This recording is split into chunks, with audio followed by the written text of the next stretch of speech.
Around Dodge City and in the territory on West, there's just one way to handle the killers and the spoilers, and that's with a U.S. Marshal and the smell of Gunsmoke.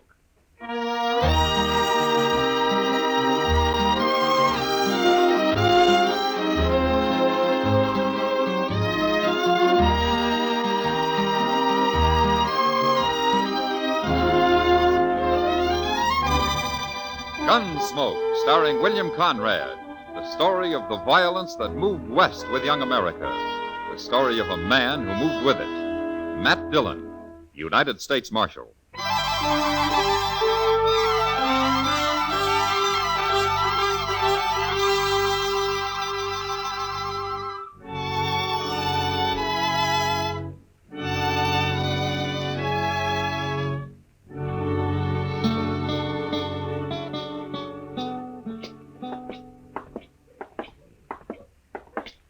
Mr. Dillon, would you mind stopping at the Alfraganza here for a minute?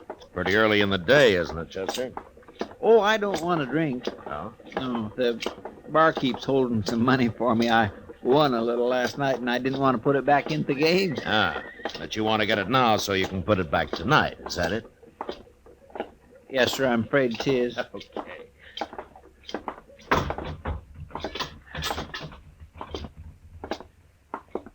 Mike?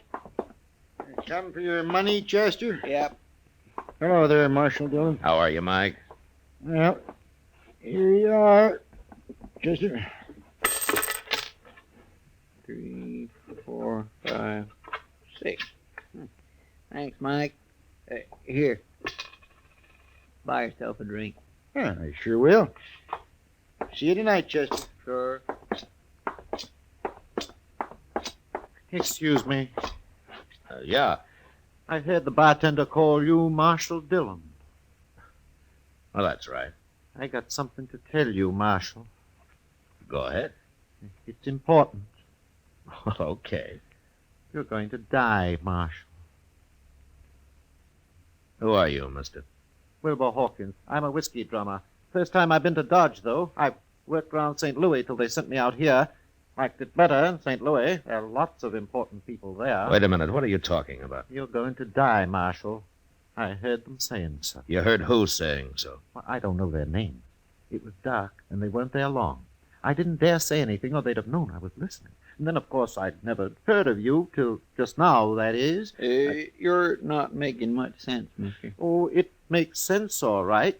You see, I rode the Santa Fe out here from St. Louis, and one night I was all wrapped up trying to sleep, and these two men came by and stood there in the aisle. One gave the other $300. He said it was to kill Marshal Dillon, but he didn't say where. So, of course, I didn't know till just now. Is that all you know about it, Mr. Hawkins? Yeah, that's all, Marshal. I've done my duty now. I'll be going. Goodbye. Well, what do you make of that, Mr. Dillon? I don't know, Chester. He acts so crazy like I don't know whether to believe him or not. No. But I suppose we'll find out soon enough.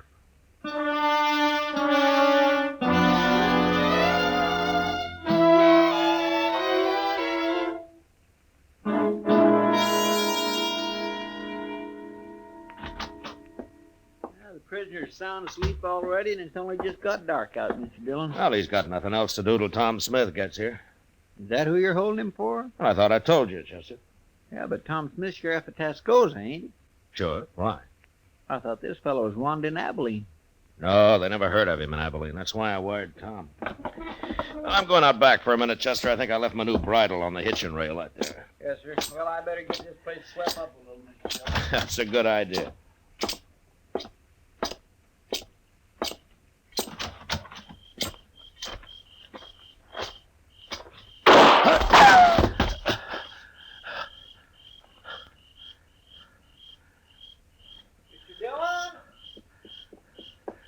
Stay there, Chester. Stay there. Mr. Dillon, you've been shot. Well, I was trying to play possum, Chester. I wanted to get him to come up where I could see him. Oh. But he's gone now. You scared him away. He ran down the alley there. Oh, he'll be lost in the crowd, but now, I'm sorry. Well, it doesn't matter, Chester. What? He probably thinks I'm dead. So I'll just go on playing possum. How do you mean? Come on, let's go up to Doc's office. I'll tell you there.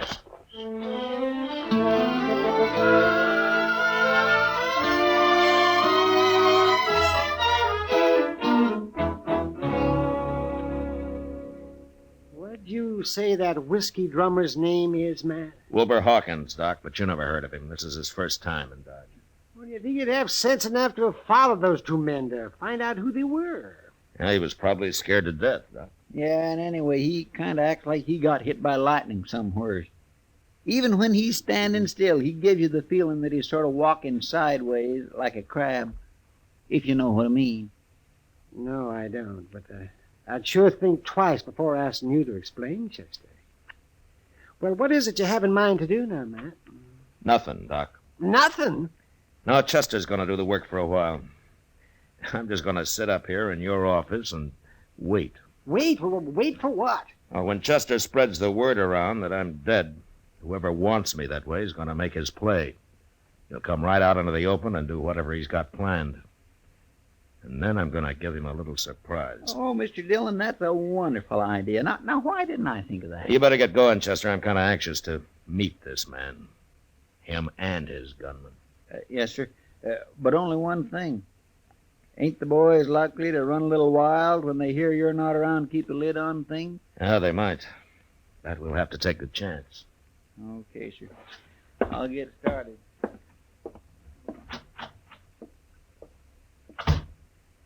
Well, I kind of think Chester's right, Matt.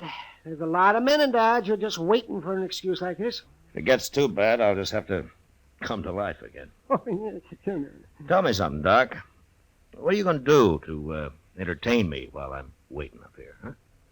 Say, I never thought about that. I suppose I got to feed you, too. You'd be a mighty poor host if you didn't. Well, how long do you figure on staying here, anyway? I don't know, Doc, but I don't think it'll be very long.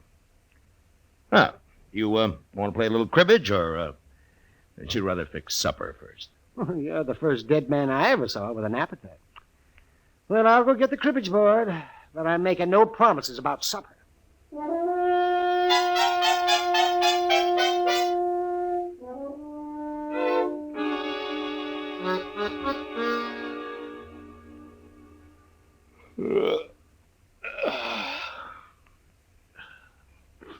Doc, what time's it getting to be?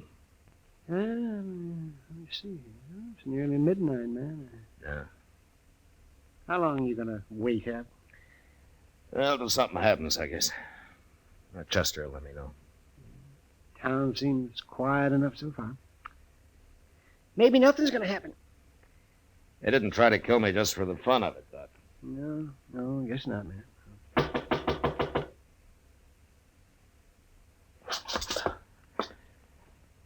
All right, answer it, Doc.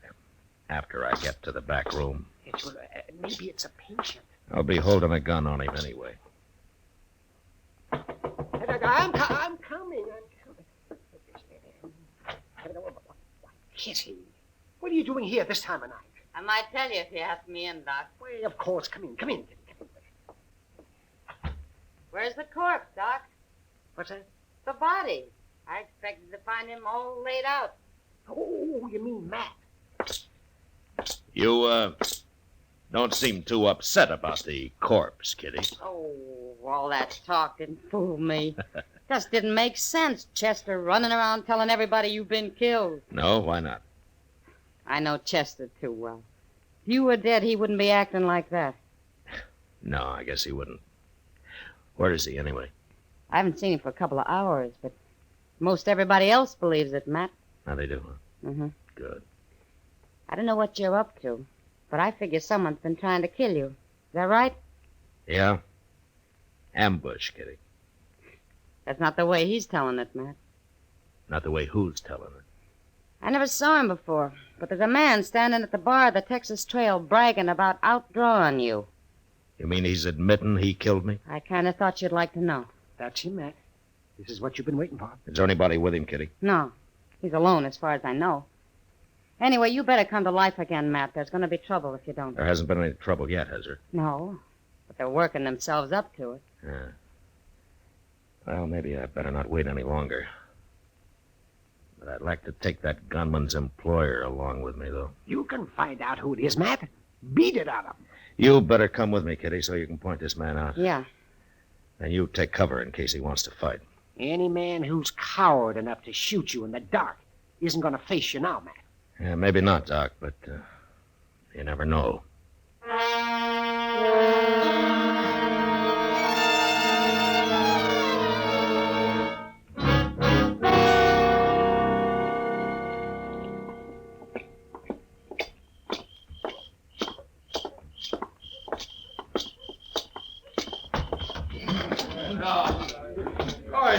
Like I said. There he is, Matt. Tall fellow in a black hat. He's kind of drunk. Okay, Kitty. I was just waiting. You wait outside while I see how he's going to behave. Okay, Matt. Good luck. Thanks.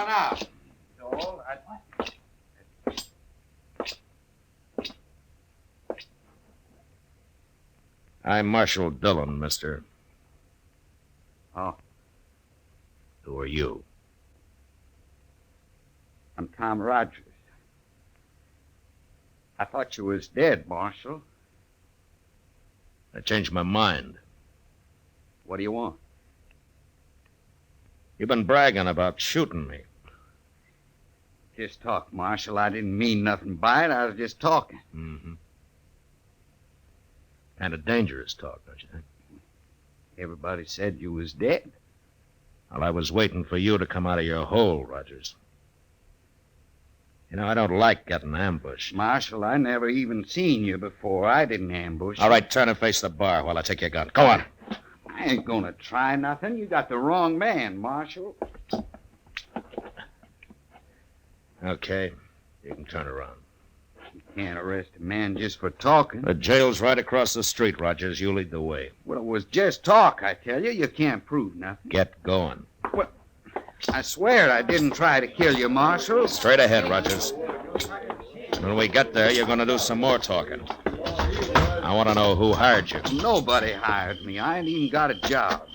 Hey, Mr. Dillon, I want to Mr. Dillon, what are you doing out here? Who's this fella? His name's Rogers, Chester. He's been bragging about shooting me. I was just having a little fun. I ain't no gunman. It doesn't take much of a gunman to try to ambush a man. But I didn't do it, Marshal. I heard him talking about it, and I don't know why I started saying I'd done Mr. it. Dillon? Yeah, what, Chester?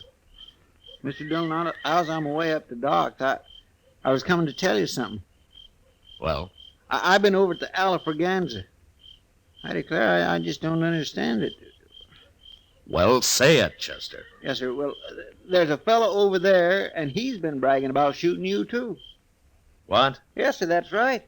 He's saying he outdrawed you and killed you. Of course, he's a little drunk. Yeah, of course he is. So it was Rogers here till I scared him sober. Sure, I've been drinking, Marshal. I wouldn't have talked like that if I'd been plumb sober. Here's your gun, Rogers. You turning me loose? It's like you say, Rogers. You're just a big talker. What about the fellow over at the Alafraganza? I don't even want to see him, Chester. He'll shut up fast enough when he hears I'm still around. And you go on back to the bar, Rogers, unless the men laugh you out of town. Yes, sir. I'm sure sorry I done it, Marshal. All right, get going. Sure, I'm going. I don't know what's the matter with me, Chester, not figuring this. I might have known there'd be at least a couple of drunks wanting the reputation for having killed me. Yes, sir. Doggone it. Now we're right back where we started from. Yeah. Hey, maybe that whiskey drummer was lying, too. No, you're forgetting I got shot at, Chester. And there's a man somewhere in Dodge still waiting to kill me.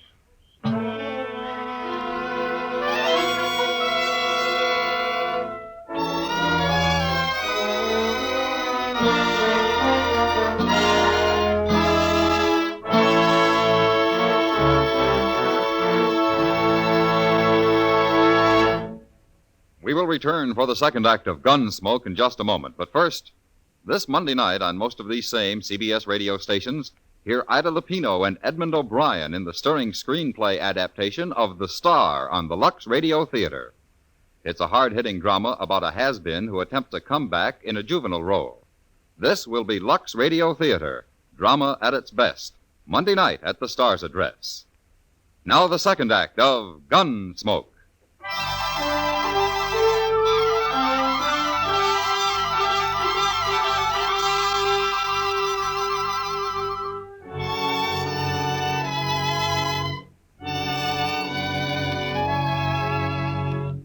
It wears a man down, living from day to day, waiting for a bullet in the back, and not knowing who to expect it from or when. Makes you feel kind of helpless. And before long, in spite of everything you try to do to stop it, you get kind of spooky. And you start shying at the most ordinary noise, especially if it comes from behind you. No way to stay alive, because this is the one time you need to be as calm and clear as you've ever been in your life. Well, I had a week of it, and nothing happened. Until Chester came into the office one day with a telegram from Sheriff Tom Smith at Tascosa. I thought I'd better get right over here at this, Mr. Dillon. Might be important. Now, you told me it was from Tom Smith, Chester. Yes, sir. It is. Well, if you know that, how come you don't know what the message is? Oh, well, I didn't read it too close, Mr. Dillon. Here. Thanks. He's coming for his prisoner. He'll be here on the stage. Day after tomorrow, the way I figure it. Now, anything else? What? Well, is that all it says here? Yes, sir, that's all. Now, there's just one thing you missed, Chester. What's that? The date it was sent. It got delayed somewhere along the line. Tom's due in today. He is? Yeah, what time is it? About noon, I guess. Well, that stage ought to be here right now. Come on, let's go see. All right, sir.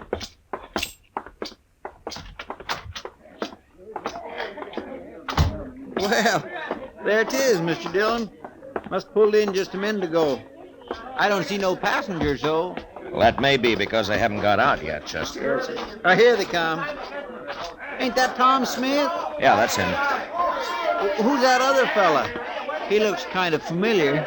Now, that's Wilbur Hawkins, Chester, that little whiskey drummer. Oh, yes. Well, now, I've been wondering where he's been. Matt Dillon. Hello, Tom. Hey, how are you, Matt? Hello, Chester. Hello, Mr. Smith. Well, I'm sure glad that trip's over.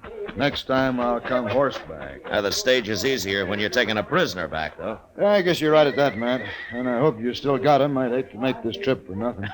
Oh, he's there. Anytime you want him. Hey, where's Wilbur Hawkins going? Ain't he even going to say hello? You know that little fellow? Oh, yeah, we know him. He told me he's staying at the Dodge House. Crazy talkingest man I ever run into. I told him, Hawkins, if you tried thinking of it a little first, you might make a whole lot more sense a whole lot faster. Well, he means well, Tom. Well, maybe. But he tells some mighty strange stories. Oh, what do you mean? Well, of course it could be true, but he told me he heard a couple of men in a bar talking about me. He didn't know who they meant till I introduced myself on the stage and he recognized my name. Well, what are you looking like that for, man? No. Go ahead, Tom. What did Hawkins hear? Well, he said this one fellow was going to give the other fellow $300 to shoot me. Ain't that the darndest thing? Yeah, that sure is. I don't know, Matt. There's a lot of men who'd like to kill me, but I don't believe they'd be standing around talking about it that way. I kind of think he made it all up. No, he didn't make it up, Tom. Not quite. Huh? You know something about this? You mean someone is out to shoot me? Yeah. Who? I'll tell you about it on the way over to the Dodge House.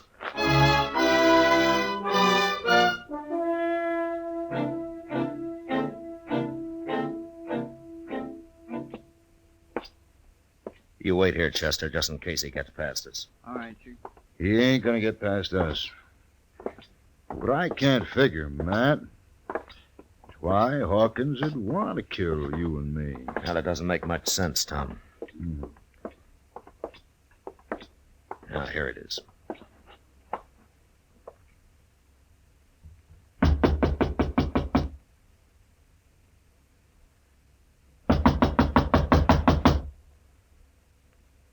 Who is it? It's Tom Smith and Matt Dillon, Hawkins. What are you doing here? We want to talk to you. Open up, Hawkins. Tom, get out of the way. Yeah.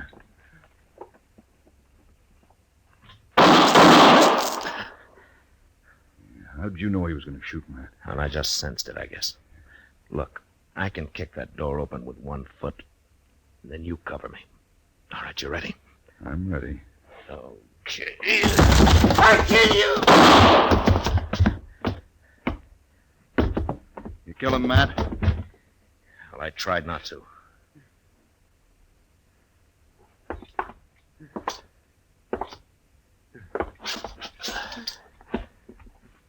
Hawkins. You hit me. Now, I'm going to die. I had to shoot Hawkins. But why did you want to kill us? Smith and me. A lot of people want to. I hear them saying. Nobody said nothing. You made all that up, Hawkins. You took a shot at me last week, didn't you, Hawkins? Didn't you? No, dying. I can't kill anybody now.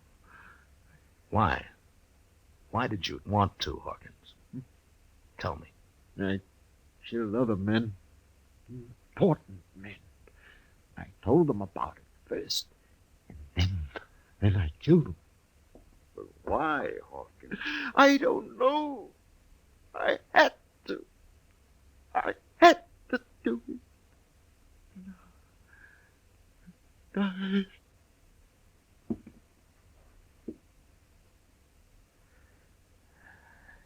He's dead, Tom.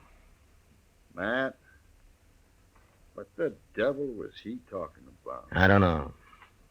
But it doesn't matter much. I don't understand it. I never saw him before yesterday. Now, Hawkins was a murderer, Tom. The kind that doesn't need any particular reason. Nobody will ever know why he did what he did. Yeah, he was crazy, if you like. Sure was crazy. You think he's done a lot of killing, Matt? Yeah, probably. That's the most dangerous kind of man there is, Tom. A murderer with no reason at all.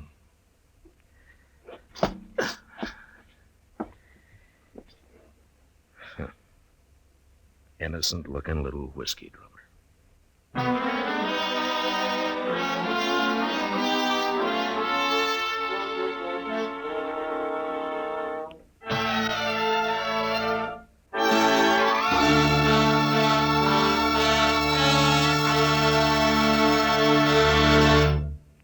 Gunsmoke, under the direction of Norman Macdonnell, stars William Conrad as Matt Dillon, U.S. Marshal. Tonight's story was specially written for Gunsmoke by John Meston, with music composed and conducted by Rex Corey. Featured in the cast were Edgar Barrier, John Dehner, and Vic Perrin. Parley Baer as Chester, Howard McNear as Doc, and Georgia Ellis as Kitty.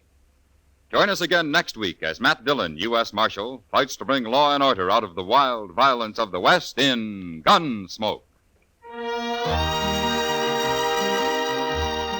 You've heard fictional crime cases many times, but there's nothing like the real thing. We're talking about Night Watch. This Monday night, following the Bob Trout news, you'll be on the scene when a burglar is caught in the act. You'll hear him break a glass window in trying to get away. You'll hear the officers handcuff him and take him off to jail. You'll hear this authentic case unfold from beginning to end on Night Watch Monday night. George Walsh speaking. John Lund, as yours truly, Johnny Dollar, brings you colorful Mystery Tuesdays on the CBS Radio Network.